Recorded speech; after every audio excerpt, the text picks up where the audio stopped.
One of the most beautiful places you'll learn something about parenting in the Qur'an will be Surah Yusuf. And within Surah Yusuf, specifically Yaqub alayhi salam. All over the Qur'an, he is mentioned as a role model parent. Yaqub alayhi salam is mentioned as a role model parent. You know, Yusuf alayhi salam, young boy sees a dream. You all know the story, right? Young boy, he sees a dream. It disturbs him. Who does he go talk to in the Qur'an? He goes talk to his dad. You ever see a teenage boy, 12-year-old, 13-year-old, 11-year-old even, maybe 9, 10, sees a dream, something bothered him. First person he goes to talk to is his dad. Anything small goes wrong in your life, especially a boy, and you say, maybe I should talk to dad about this. Is that what you normally do? If it's a really big problem, maybe you'll go talk to your mom. And when you do, the first thing you'll tell her is, don't tell dad. And then you'll talk about whatever it is you have to talk about. The fact that Yusuf alayhi salam went and spoke to his father is already teaching fathers a huge deal. He has some kind of relationship with his child, by virtue of which no matter how disturbed the child may be, and the problem may be big or small, in this case the problem isn't even a matter of reality, it's a matter of a dream. But whatever problem comes up, I should be able to talk to my dad no matter what. I should be able to talk to him.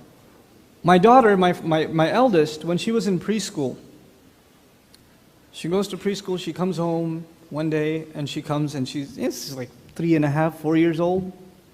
She comes home, she goes to me, Abba, Yusuf is so funny.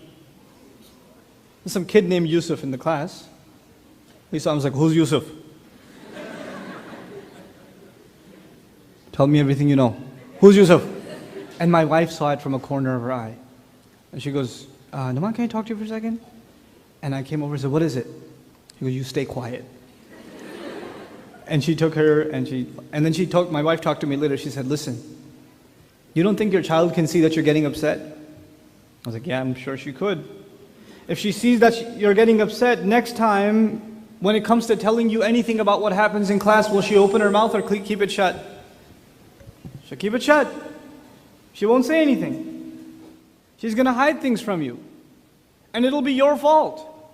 Because you look like you got upset. It's entirely your fault. You can't close that door on her. You have to just listen. It's harmless. She's 3 years old, 4 years old. What's the big deal? Relax, calm down. Especially fathers, guys, especially fathers. You come home from a long day of work, you sit home and all you want to do is nothing. You just want to watch TV, flip the channels, watch news, watch where the Dow Jones Industrial Average. You want to check what's going on in the world, even though you won't remember any of it, nor do you care, but this is your form of entertainment. And your kid comes over, your 5-year-old comes over. Dad, look what I made. Look what I did. Dad, play with me. Come on, let's do something. Let's play tag. And they're talking to you. What are you doing? Could you leave me alone? I'm trying to watch the news. And you'll call his mom. Hey, Fatima, can you get rid of him, please? I just came home from work. I need some peace. I don't need to hear this. Don't you have toys I bought you? Go play with those. Same child, 10 years later, he's 15 years old, and you're picking him up from school and you say, so son, how was your day? What'd you do?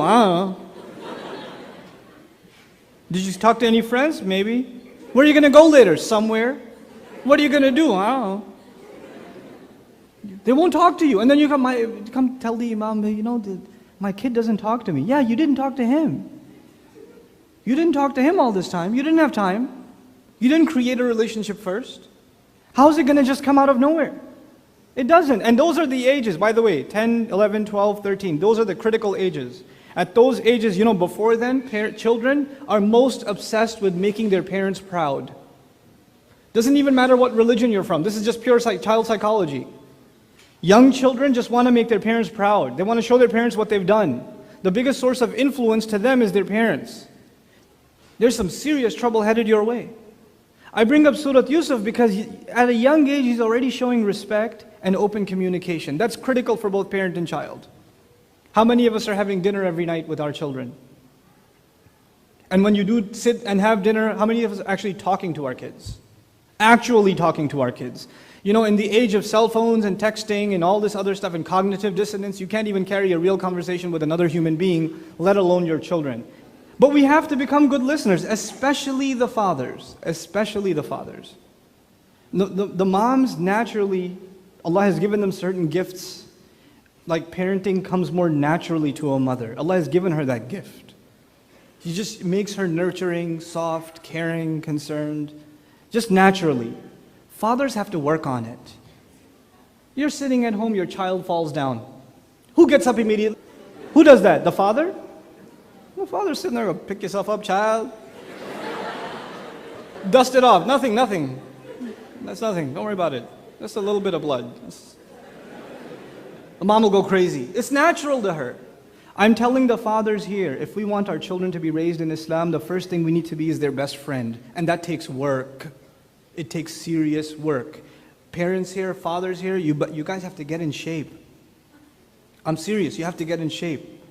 Not for yourself, for your kids. You come home, your kids want to play with you, and you just, Abba, pick me up, throw me around, do this, you do a little bit of that, and you're like,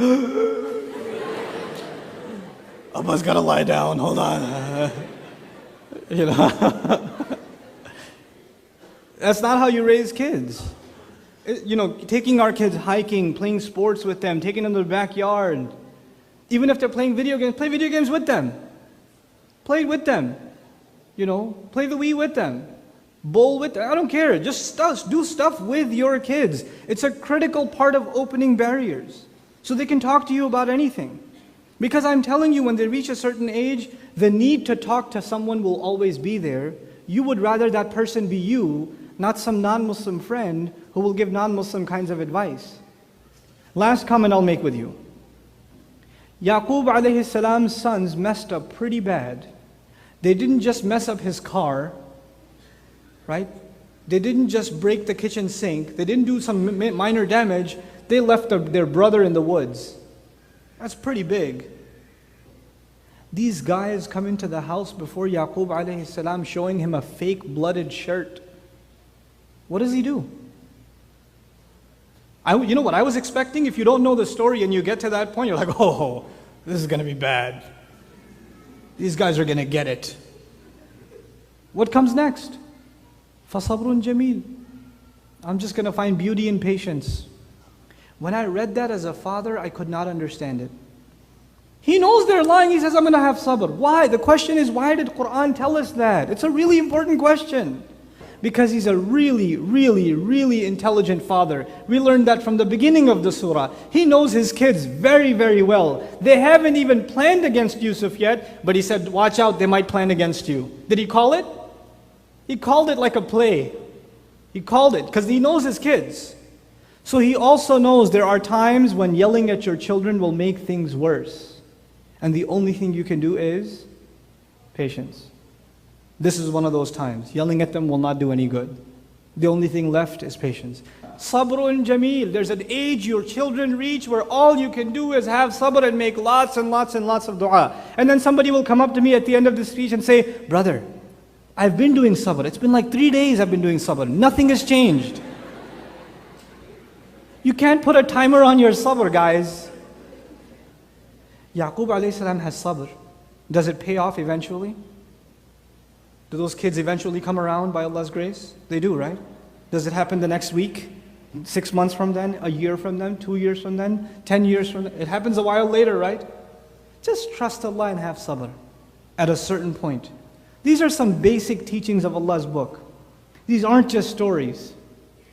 These are the best of all stories. Why? Because every little bit of this story has things that makes my life better.